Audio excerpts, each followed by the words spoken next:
Vote দেবেন কোনখানে? ऐसा मत करो मेरी जान। ভোট দেবেন কোনখানে? ভোট দেবেন কোনখানে? আরে ভোট দেবেন কোনখানে?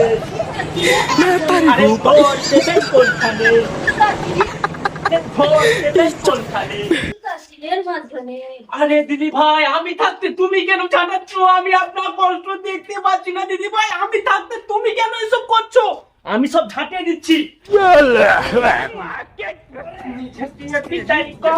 দিদি ভাই, আরে দিদি ভাই, সামনেই ভোট, 29শে এপ্রিল। ভোটটা কিন্তু আমাকেই দেবে। ভাই আমি তো এখানে ভোট দিতে পারবো না। কেন ভোট দিতে পারবেন না? আপনাকে ভয় দেখেছে নাকি? বলুন, কে ভয় দেখেছে? আমি তার হাড্ডি গুটি সব ভেঙে দেবো। আরে আমার বাড়ি তো এখানে নয়, বিহারে। আমার স্বামী এখানে কাজ করে, তাই আমরা এখানে ভাড়াই থাকি। হে প্রভু, হে হরি রাম। কি বলে?